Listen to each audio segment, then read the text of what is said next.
السلام عليكم ورحمة الله وبركاته. وعليكم السلام ورحمة الله وبركاته.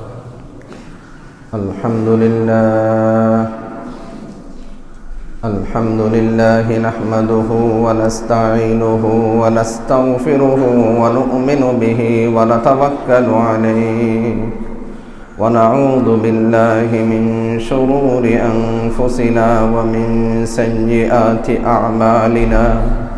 من يهده الله فلا مضل له ومن يضلله فلا هادي له ونشهد أن لا إله إلا الله وحده لا شريك له ونشهد أن سيدنا وسندنا وحبيبنا وحبيب ربنا وطبيبنا وطبيب قلوبنا محمدا عبده ورسوله صلى الله تعالى عليه وعلى آله وأصحابه وبارك وسلم تسليما كثيرا كثيرا. أما بعد فأعوذ بالله من الشيطان الرجيم. بسم الله الرحمن الرحيم. ما آتاكم الرسول فخذوه وما نهاكم عنه فانتهوا. وقال تعالى وما أصابكم من مصيبة فبما كسبت أيديكم ويعفو عن كثير. وقال تعالى يا أيها الذين آمنوا اتقوا الله وكونوا مع الصادقين. درود إبراهيم পড়ুন।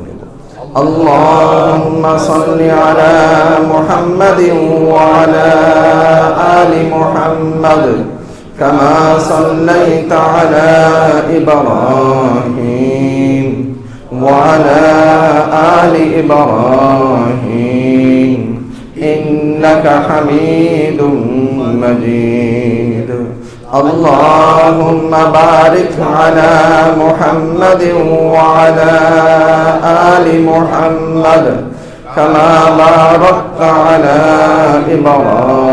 إبراهيم وعلى آل إبراهيم إنك حميد مجيد. اللهم صل على محمد وعلى آل محمد كما صليت على إبراهيم وعلى آل إبراهيم إنك حميد مجيد. اللهم بارك على محمد وعلى آل محمد كما باركت على إبراهيم وعلى آل إبراهيم إنك حميد مجيد.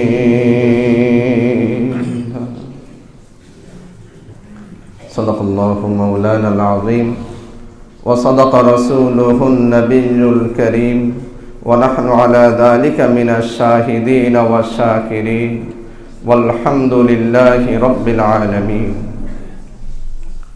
মহান আল্লাহ পাকের শাহী দরবারে শুকরিয়া আদায় করে নিচ্ছি যে আল্লাহ পাক আজকে পর্যন্ত জীবিত রাখার পর সুস্থ রেখে দুনিয়াতে মানুষ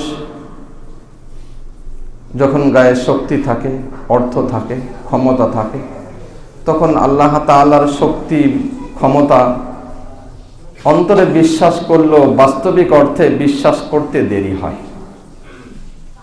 অন্তরে বিশ্বাস করে আল্লাহ তাআলা সবকিছু করে, কিন্তু তারপরে একটু বিশ্বাস থাকে না। টাকা তো আছে আমার ব্যাংকে, শক্তি তো আছে আমার গায়ে, জনবল তো আছে আমার সাথে, একটা ভাব থাকে। কিন্তু বর্তমান আল্লাহ তাআলার ছোট একটা গজব, খোদাই গজব, করোনা ভাইরাস দিয়ে যাদের যত বেশি টাকা, যত বড় বড় মিল, ফ্যাক্টরি, ইন্ডাস্ট্রির মালিক, তারাও দুনিয়া থেকে বিদায় দিয়ে নিচ্ছে। টাকার গরমে থাকতে পারতেছে না, হাসপাতালের মালিক হলেও থাকতে পারতেছে না। হাদিস শরীফে আসছে, কিয়ামতের আগে আল্লাহ তাআলা ঈমানদারদেরকে দুনিয়া থেকে যে বিদায় দিবেন, বিদায়ের একটা সূত্র, একটা পদ্ধতি এমন হবে যে ঈমানদারের বাম পাশের বগলের এক পাশে, বাম পাশে বগলের নিচে ছোট্ট একটা ফোড়ার মতো হবে। এই ফোড়াই ঈমানদাররা দুনিয়া থেকে বিদায় নেবে। অর্থাৎ আল্লাহ তাআলা যদি কাউকে দুনিয়া থেকে বিদায় দিতে চান, তাহলে দুনিয়ার বড় কোনো শক্তির প্রয়োজন নাই, বড় কোনো মাধ্যমের প্রয়োজন নেই, আসমানে গজবের প্রয়োজন নেই, জমিনকে ধসে দেওয়ার দরকার নাই। আল্লাহর হুকুমই যথেষ্ট, একজন না, 100 জন না, দুনিয়ার সবাইকে দুনিয়া থেকে বিদায় দেওয়ার জন্য, যেটা এখন আমাদের সামনে একেবারে স্পষ্ট বাস্তব। আর আল্লাহ তাআলা যাকে রাখতে চান, যে দুনিয়াতে থাকবে, তার কোনো উপায় উপকরণ থাকা না থাকা সত্ত্বেও আল্লাহ তাআলা তাকে রাখবেন দুনিয়াতে। তা আল্লাহ তাআলা যে আজকে পর্যন্ত আমাদেরকে জীবিত রেখে তার মহান হুকুম জুমার নামাজে আগে আগে হাজির হওয়ার তৌফিক দিয়েছেন, এজন্য সেই মহান সত্তার দরবারে শুকরিয়া আদায় করে বলে নিচ্ছি আলহামদুলিল্লাহ। কোরআনে কারীমের 3টি জায়গা থেকে 3টি আয়াত তেলাওয়াত করা হয়েছে। আলোচনা চলতেছিল সূরাতুল হাশরের 7 নম্বর আয়াত নিয়ে, ওয়ামা আতাকুমুর রাসূলু ফাখুযু ওয়ামা নাহাকুম আনহু ফান্তাহু। আয়াতের 2টা অংশ, যে রাসূল করিম সাল্লাল্লাহু আলাইহি ওয়াসাল্লাম যা নিয়ে আসছেন, যা তোমাদেরকে দিয়েছেন, সেটা তোমরা গ্রহণ করো।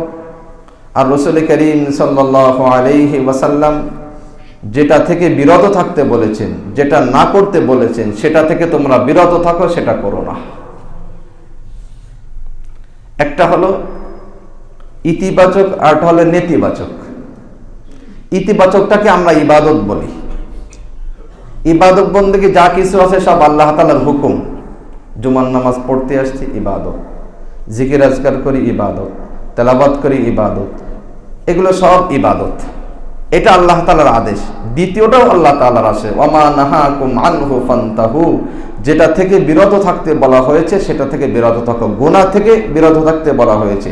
আল্লাহ রাসূলের সন্তুষ্টির বাইরে বিপরীতমুখী কোনো কাজ করতে নিষেধ করা হয়েছে, সেটা থেকে বিরত থাকতে বলা হয়েছে। গত সপ্তাহের আলোচনা ছিল যে ইবাদত করার জন্য কি কি লাগে। ইবাদত সবাই করতে চায়। যে দুর্বল মনের মানুষ, দুর্বল ইমানের মানুষ, সেও চায় যে আমি একটু ইবাদত করব, কিন্তু ইবাদত করার উপায়টা কি, কি শক্তি পাইলে, কি পদ্ধতি হলে ইবাদত করা যায়। আলোচনার সার সংক্ষেপ ছিল, সেটা হলো সঠিক জ্ঞান, ভালো সংস্পর্শ, সুন্দর পরিবেশ। সুন্দর পরিবেশ যদি কোনো ব্যক্তি পায়, তাহলে তার আগ্রহ কম থাকলেও তার ইবাদত হয়ে যায়। একজন মানুষ মসজিদে আসতে আগে আগে, মসজিদ একটা ইবাদতের পরিবেশ, তার ইবাদত শুরু হয়ে যায়। একজন মানুষের ইবাদত করার ইচ্ছা ছিল যে আসরের নামাজটা, মাগরিবের নামাজটা সে জামাতের সাথে পড়বে, কিন্তু বাজারে গিয়েছে, চায়ের দোকানে আড্ডা দিচ্ছে, তার হয়তো তাকবীরুল্লাহ হবে না, আসলেও তাকবীরুল্লাহ নাও হতে পারে তার, কারণ সেটা ইবাদতের পরিবেশ না। তা ইবাদতের জন্য যেমন সঠিক জ্ঞানের প্রয়োজন, তদ্রূপ সুন্দর ইবাদতের অনুকূলের, ইবাদত সহায়ক একটা পরিবেশের প্রয়োজন। এই প্রসঙ্গে আমাদের বাড়ি, আমাদের অফিস, আমাদের ব্যবসা বাণিজ্য নিয়ে কথা হয়েছিল যে আমরা যদি আমাদের বাসাটাকে ইবাদতের পরিবেশ বানাই। আমি সকালবেলা সূরা ইয়াসিন তেলাওয়াত করি, আমার ছেলে আমার মেয়ে যারা তেলাওয়াত করতে পারে এদেরকেও দাওয়াত দিই, এরা না দাওয়াত দিই, এরা দেখে দেখে একসময় আমার সাথে পড়বে। বিশেষ করে ছোট বাচ্চা যে থাকে, সে কিন্তু অনুকরণীয়, অনুসরণ করে। আব্বা আম্মা যেভাবে যা করে সেও এভাবেই করে। আব্বা আম্মা জায়নামাজে দাঁড়িয়ে নামাজ পড়তেছে, সে এসে আব্বার সামনে, আব্বার সাথে দাঁড়িয়ে হাত বেঁধে নামাজ পড়তেছে, সে এটা জানে না যে কি করতেছে। অর্থাৎ অনুকরণ প্রিয়, অনুসরণ প্রিয়। এটা ছিল গত সপ্তাহের সার কথা। আজকের হলো আয়াতের দ্বিতীয় অংশ, ওয়ামা নাহাকুম আনহু ফান্তাহু, যেটা থেকে বিরত থাকতে বলা হয়েছে সেটা থেকে বিরত থাকা। এখন গুনাহ ছাড়তে হবে। গুনাহ ছাড়তে মনে চাই সবার, কিন্তু গুনাহ ছাড়ার উপায় উপকরণ কি, কোন পদ্ধতি অবলম্বন করলে মানুষ গুনাহ এড়িয়ে চলতে পারবে, গুনাহ থেকে বাঁচতে পারবে, এটা আজকের আলোচনা বিষয়। কোরআনের আরো 2টি আয়াত তেলাওয়াত করা হয়েছে। ওয়ামা আসাবাকুম মিন মুসিবাতিন ফাবিমা কাসাবাত আইদিকুম ওয়া ইয়াফু আন কাসীর, সূরাতুশ শূরার 30 নম্বর আয়াত। আল্লাহ তাআলা বলেন, যে বিপদ তোমাদেরকে আক্রান্ত করতেছে, যে বালা মুসিবত আসতেছে, এই বালা মুসিবত তোমাদের হাতের কামাই, তবে আল্লাহ তাআলা অনেক মাফ করে দেন। 10টা গুনাহ করলে আল্লাহ তাআলা 10টা গুনারই শাস্তি দেন না দুনিয়াতে। যদি 10টা গুনার শাস্তি আল্লাহ তাআলা দুনিয়াতে দিতেন, তাহলে দুনিয়ার কোনো মানুষ সুস্থভাবে চলার মতো শক্তি রাখত না। সকালে গুনাহ করেছে, বিকেলে আযাব আসে, শেষ হয়ে যাবে। আল্লাহ তাআলা বান্দাকে সুযোগ দেন যে দেখি বান্দা তওবা করে কিনা। গুনাহ থেকে বাঁচার জন্য যে বিশ্বাস, যে চিন্তা চেতনা, যে পদ্ধতি অবলম্বন করলে গুনাহ থেকে বাঁচা যায়, তার মধ্যে 1 নম্বর হলো ইবাদত। আমরা আমাদের সমাজে আমরা ইবাদত মনে করি, কিন্তু গুনাহ থেকে বাঁচাকে আমরা ইবাদত মনে করি না। একজন মানুষ খুব তাসবিহ তাহলিল করে, জিকির আজকার করে, এটাকে আমরা ইবাদত মনে করি। আর একজন মানুষ গুনাহ করতেছে না, নফল ইবাদত করতেছে না, কিন্তু গুনাহ করার উপায়, উপকরণ, পদ্ধতি, হাতিয়ার সব তার কাছে আছে, কিন্তু সে গুনাহ করতেছে না। এই মানুষটার আমলনামায় ইবাদতের সওয়াব লেখা হয়। বরং হাদিসে অনেক সুসংবাদ আসছে যে যদি কোনো মানুষ গুনাহ থেকে বিরত থাকার সময় আল্লাহর কাছে দোয়া করে, আল্লাহ তাআলা এই ব্যক্তির দোয়া কবুল করেন। আমাদের সমাজে আমরা নফল ইবাদতটাকে এত গুরুত্বের সাথে দেখি, আবার গুনাহ ছাড়াটাকে এত গুরুত্বের সাথে দেখি না। আল্লাহ রাসূল সাল্লাল্লাহু আলাইহি ওয়াসাল্লাম আদেশ করেছেন, ইযা আমারতুকুম বিশাইইন ফাতু মাসতাতাতুম মিন, যদি কোনো ইবাদতের আদেশ করি তাহলে এটার থেকে তোমাদের যতটুকু সম্ভব এটা তোমরা করো। ওয়াইদা নাহাইতুকুম আন শাইইন ফাজতানিবু, আর যদি কোনো গুনাহ থেকে বিরত থাকতে বলি সেটার থেকে পরিপূর্ণভাবে বেঁচে থাকো। ইবাদত একটু, নফল ইবাদত একটু কম করলে কি হবে, আমার আমলনামায় সওয়াব কম হলো, কিন্তু গুনাহ যদি আমি অল্প করি তার একটা ক্রিয়া, তার একটা ক্ষতি আমার ভোগ করতেই হবে। এমন তো হতে পারে না যে মানুষ 1 গ্লাস বিষ খাইতে রাজি না, কিন্তু 1 চামচ বিষ খাইতে রাজি, কেউ তো হবে না। এমন বড় আগুন নিয়ে সে রাত্রে থাকবে না ঘরের মধ্যে, বিড়ি সিগারেটের আগুন নিয়ে লেপের মধ্যে থাকবে, কেউ তো এটা হবে না, কেউ তো এটাতে রাজি হবে না। কারণ বড় আগুনটাও যেমন ভয়াবহ, ছোট আগুনও তদ্রূপ একসময় বড় হয়ে তাকে ক্ষতি করবে। বিষ, 1 গ্লাস বিষ যেমন মানুষকে জীবন শেষ করে দেবে, সাথে সাথে 1 চামচ বিষও তার ভিতরে ক্রিয়া করে একসময় তাকে দুর্বল শেষ করে দিবে। এই জন্য গুনাহ থেকে পরিপূর্ণভাবে বাঁচতে বলা হয়েছে। ইবাদত, সব ইবাদত পরিপূর্ণভাবে করতে বলা হয় নাই। তাহাজ্জুদ পড়তে আদেশ করা হয়নি, ফরজ ওয়াজিব করে দেওয়া হয়নি, তাসবিহ তাহলিল লম্বা সময় করতে বলা হয়নি, কিন্তু 24 ঘন্টার জীবনে সম্পূর্ণ সময় গুনাহ থেকে বাঁচতে বলা হয়েছে। আমাদের সমাজের মানুষ যদি বিশ্বাস করত যে না, গুনাহ থেকেও আমার বাঁচতে হবে, গুনাহ থেকে বাঁচাও আল্লাহ তাআলার আদেশ, তাহলে এই ছোট গুনাহটাকে বড় গুনাহে নিয়ে যেত না। তাহলে যুবক সমাজ আজকে এই বেহায়াপনা, অশ্লীলতা, বাপমার অবাধ্য হওয়া, জাতি, দেশের একটা বোঝা হতো না। ইউটিউব, ফেসবুক চালায়, ইন্টারনেট ব্যবহার করে। সে তো মনে করে আমি ছোট্ট একটা গুনাহ করতেছি, এর দ্বারা কি হবে, আমি রাত্রে 10 মিনিট ফেসবুক চালাচ্ছি, এতে আর কি হবে। কিন্তু 10 মিনিটের ফেসবুকে যে তারা পরের দিন 1 ঘন্টায় নিয়ে যাচ্ছে, এর পরের দিন আর একটা মেয়ের সাথে অবৈধ সম্পর্ক নিয়ে যাচ্ছে, এটা সে আগে বুঝতো না। এই জন্য ইসলাম বলে ছোট গুনাহ থেকে বাঁচো। ইমাম আহমদ ইবনে হাম্বল রহমাতুল্লাহ আলাইহি, ইবনে সিরিন রহমাতুল্লাহ আলাইহির একটা বাণী বর্ণনা করেন ইমাম আহমদ ইবনে হাম্বল রহমাতুল্লাহ আলাইহি, ইন্নী লা আরিফু বিগম্মিন আসাবতুহু মুনযু 40 সানাতান। আমি যদি কোনো বিপদের সম্মুখীন হই, কোনো বালা মুসিবত আসে, কোনো দুর্ভিক্ষ আসে, কোনো জীবনে কষ্ট আসে, আমি এটা বুঝে নিই যে আমার জীবনে হয়তো 40 বছর আগে কোনো একটা গুনাহ করেছি, সেই গুনাহের ক্রিয়া শাস্তি হিসেবে আল্লাহ তাআলা এখন আমাকে আমার সামনে এই বিপদ দিয়ে দিয়েছে। তা গুনাহ থেকে বাঁচাটাও আল্লাহর আদেশ। বরঞ্চ নফল ইবাদত কম করে যদি আমি গুনাহ থেকে পরিপূর্ণভাবে বাঁচি, তা আল্লাহর কাছে এই বান্দা বেশি প্রিয় হবে। 3 ব্যক্তির হাদিসের ঘটনা। বনী ইসরাইলের 3 ব্যক্তি আকাশে মেঘ সফর করতেছে, বৃষ্টি থেকে বাঁচার জন্য পাহাড়ের গুহায় আশ্রয় নিয়েছিল। বাতাসে উপর থেকে বড় একটা পাথর এসে গুহার মুখ আটকিয়ে দিল। এমনভাবে বড় পাথর পাহাড়ের গুহাকে আটকিয়ে দিয়েছে যে ভিতর থেকে বের হওয়ার কোনো উপায় নাই, অন্ধকার হয়ে গেছে। আরব বিশ্বে হজ করতে গেলে, আরব দেশগুলোতে গেলে দেখবেন যে বিশাল বিশাল বড় একটা বড় বড় পাথর, 1-2 জনে এটাকে সরানো সম্ভব না, ক্রেন দিয়ে সরাতে হবে। তখন এই 3 জন তাদের জীবনের বড় বড় নেকি, সবচেয়ে উত্তম নেকি কার জীবনে কি আছে সেটা নিয়ে এসে করতেছে। একজন তার বাসায় একদিন এক লোককে শ্রমিক নিয়েছিল, কাজ করতে নিয়েছিল। দিনের শেষে যখন তার পারিশ্রমিক দিচ্ছে, তখন ওই শ্রমিক এই অল্প পারিশ্রমিকে সন্তুষ্ট না। তখন 2 জনের মালিক আর শ্রমিকের 2 জনের মাঝে কথা কাটাকাটি হয়ে শ্রমিক তার পারিশ্রমিক নেওয়া ছাড়াই, টাকা নেওয়া ছাড়াই সে চলে গেল। এখন ওই মালিক, এটা শ্রমিকের হক, অধিকার, যদি এটা তাকে না দেওয়া হয়, সংরক্ষণ না করা হয়, তার কাছে এটা পৌঁছানো না হয়, তাহলে জুলুম করা হবে তার মধ্যে।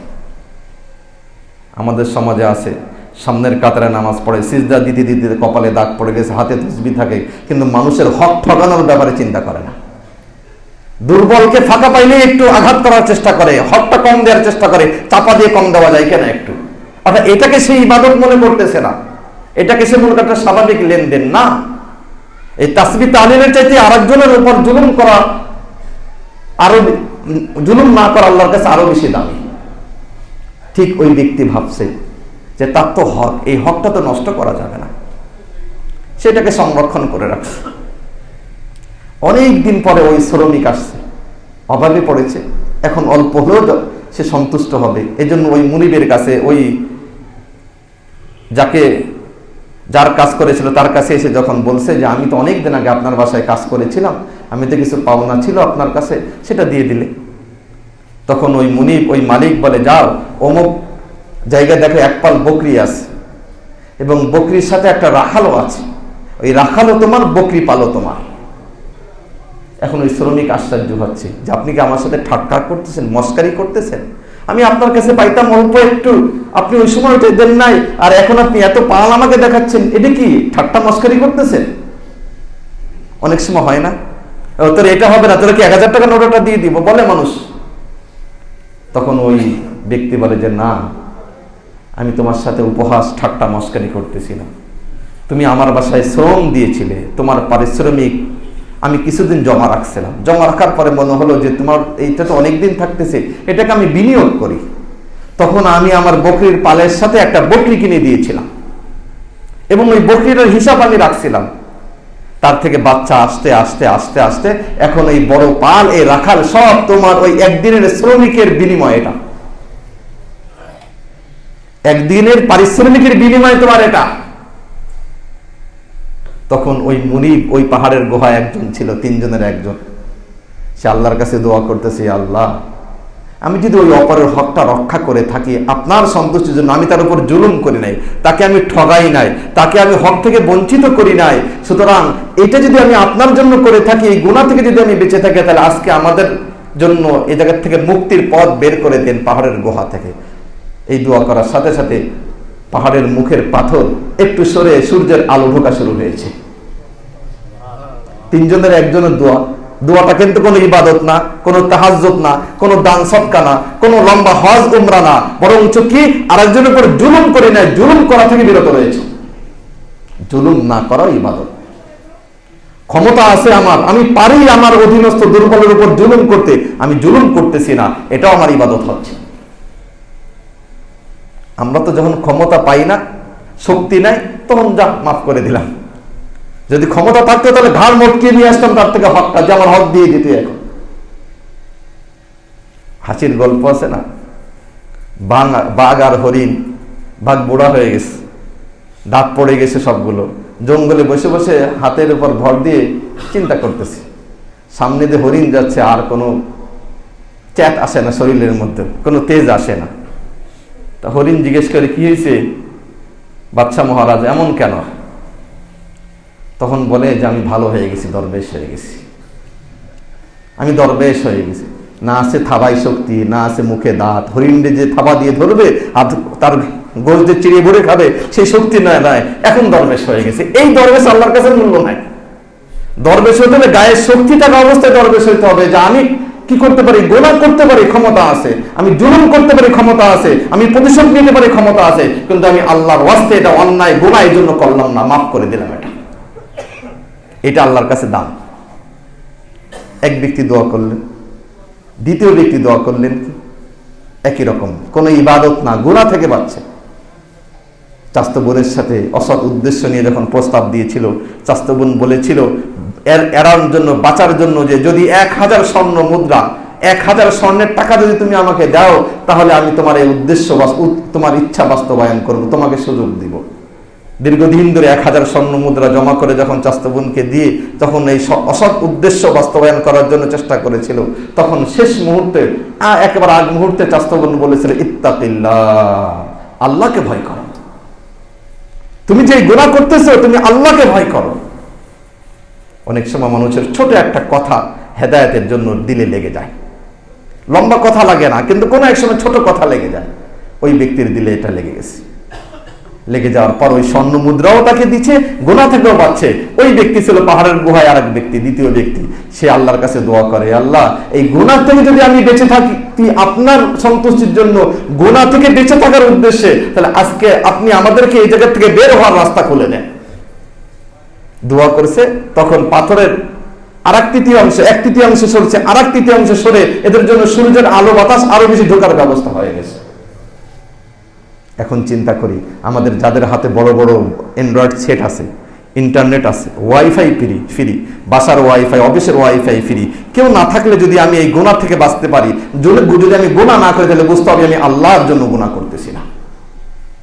আমি ফেসবুকে সময় নষ্ট করি না, আমি ইউটিউবে অশ্লীল কোনো জিনিস দেখি না, হয় ভালো কথা শুনি, অশ্লীল কোনো জিনিস দেখি না, আমি ইন্টারনেটের পিছনে আমার জীবনটাকে আমার অর্থটাকে শেষ করে দিচ্ছি না, তাহলে বুঝতে হবে আল্লাহ তাআলা আমার আমলনামায় সওয়াব দিবেন। আমার হাতে মোবাইল আছে, ইন্টারনেট আছে, ওয়াইফাই ফ্রি আছে, সুযোগ আছে দেখার, আমি করতেছি না, অর্থাৎ আল্লাহর ভয়ে আমি গুনাহ থেকে বাঁচতেছি। গুনাহ থেকে বাঁচাও আল্লাহর কাছে বড় দাম, সেটা বোঝাচ্ছিলাম। যে কোনো বান্দা যদি গুনাহ থেকে বাঁচার চেষ্টা করে, আল্লাহ তাআলা তাকে প্রিয় করে নেন। ইবাদত তো আল্লাহর হুকুম, সেটা ভিন্ন জিনিস, কিন্তু গুনাহ থেকে বাঁচাও আল্লাহর একটা হুকুম। আব্দুল্লাহ ইবনে মুবারক রাহমাতুল্লাহ, আব্দুল্লাহ ইবনে মুবারকের নাম বহুতবার শুনিয়েছি। ইমাম আবু হানিফা রাহমাতুল্লাহ আলাইহির শাগরেদ, ইমাম বুখারীর ওস্তাদ। হাদিসের কিতাব পড়তে গেলে আব্দুল্লাহ ইবনে মুবারকের নাম আসবে না হাদিসের ব্যাখ্যায়, এমন কোন ব্যক্তি হতে পারে না। হাদিসের ব্যাখ্যা পড়তে গেলেই আব্দুল্লাহ ইবনে মুবারকের ব্যাখ্যা লাগে। এত বিচক্ষণ, এত দজ্ঞ, এত অভিজ্ঞতা সম্পন্ন মুহাদ্দিস ছিলেন আব্দুল্লাহ ইবনে মুবারক রাহমাতুল্লাহ আলাইহি। জীবনের একটা সময় যৌবনকালে এক ধোকায় পড়ে গেছেন এক প্রেমিকার। সারা রাত ধরে সাক্ষাতের জন্য অপেক্ষায় ছিলেন, আগের থেকে ওয়াদা দিয়েছিল। খুতবাত জুলফিকারের লম্বা ঘটনা আছে, সংক্ষেপে বলি। দুজনের সাথে যখন আলাপ হলো, তখন সময় চাইলো যে সাক্ষাতের একটা সময় দাও। মেয়ে সময় দিল রাত্রের বেলা, শীতের রাত ছিল। আব্দুল্লাহ ইবনে মুবারক রাহমাতুল্লাহ আলাইহি সাক্ষাতের জন্য শীতের রাত্রে, শীতকে উপেক্ষা করে, শীত সহ্য করে যায় একটা নির্ধারিত স্থানে দাঁড়িয়ে রইল। সারা রাত কেটে গেছে, ওদিক থেকে মেয়ে বের হইতে পারি নাই, বাসা থেকে আসতে পারি নাই। সকালবেলা যখন সারা রাত বেকার গেল, ব্যর্থ হলো, উদ্দেশ্য অর্জন হলো না, তখন নিজেকে ধিক্কার দেওয়া শুরু করলো যে এত রাত কষ্ট করলাম একটা উদ্দেশ্যের জন্য, সেটা হলো না, যা আর আসবো না। নিজের মধ্যে অনুতপ্ততা আসছে, যেটাকে আমরা তওবা বলি। তওবা মুখের জিনিস না, মুখে হলে ইস্তেগফার, তওবা হলো ভিতরের অনুতপ্ততা যে আমি আর গুনাহ করব না। এই ভিতরের অনুতপ্ততা নিয়ে যখন ফিরে আসতেছে, খুতবাত জুলফিকার নামক কিতাবে আছে, তখন সাথে আরেকজন বুজুর্গ যাচ্ছে হাঁটতে হাঁটতে। সূর্যের আলো উঠে গেছে, সূর্যের তেজ শুরু হয়েছে। তখন বুজুর্গ আর আব্দুল্লাহ ইবনে মুবারক রাহমাতুল্লাহ আলাইহি, এই দুজন একসাথে হাঁটতেছে। আকাশ থেকে একখণ্ড মেঘ ওনাদেরকে ছায়া দিচ্ছে। আব্দুল্লাহ ইবনে মুবারক রাহমাতুল্লাহ আলাইহি ভাবছেন এই মেঘ মনে হয় বুজুর্গের জন্য ছায়া দিচ্ছে, আর বুজুর্গ ভাবছে মনে হয় আল্লাহ তাআলার রহমত, আল্লাহ তাআলা আমাকে মনে হয় ছায়ার ব্যবস্থা করছে। কিন্তু কিছু দূর যাওয়ার পর যখন বুজুর্গের গন্তব্য শেষ হয়ে গেছে, আব্দুল্লাহ ইবনে মুবারকের গন্তব্য সামনে, তখন মেঘ ছায়া দিচ্ছে, আব্দুল্লাহ ইবনে মুবারকের দিকে নিয়ে যাচ্ছে। বুজুর্গ আশ্চর্য হয়েছে, আশ্চর্য হয়ে জিজ্ঞেস করে যে হে পথিক শোনো, হে যুবক শোনো, তুমি কে? তখন জিজ্ঞেস করে, কেন আমার কথা জিজ্ঞেস করে? তো এই যে মেঘ যে ছায়া দিচ্ছে, মেঘ তো তোমাকেই ছায়া দিচ্ছে, আমি তোমার সাথে মেঘের ছায়া পর্যন্ত আসলাম, সামনে তুমি যাচ্ছ, তোমাকেও মেঘের ছায়া দিতে দিতে যাচ্ছে, তুমি কে বলো? আব্দুল্লাহ ইবনে মুবারক রাহমাতুল্লাহ আলাইহি বলেন যে আমি মুবারকের ছেলে আব্দুল্লাহ। ওনার বাপও ছিল বড় নেককার পরহেজগার। ওনার বাপ এক আনার বাগানের, আঙ্গুর বাগানের পাহারাদার ছিলেন, সিকিউরিটি গার্ড, দারোয়ান। এখন তো দারোয়ানকে পাহারা দেওয়ার জন্য মালিকের আবার সিসি ক্যামেরা লাগাতে হয়। সে চুরি করে কিনা, সে কারোর সাথে লিঙ্ক করে কিনা, কোনো হাত করে কিনা করো। কিন্তু মুবারক এমন দারোয়ান ছিল, এমন পাহারাদার ছিল, মালিক এসে একবার বলছে আমাকে এক আনার জুস খাওয়া, আঙ্গুরের জুস খাওয়া, ফলের জুস দিয়েছে টক,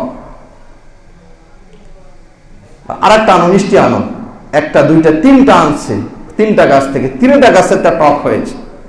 কোন আঙ্গুর মিষ্টি, কোন ফল মিষ্টি, এটা তো এক একটা গাছের একটা গুণ থাকে।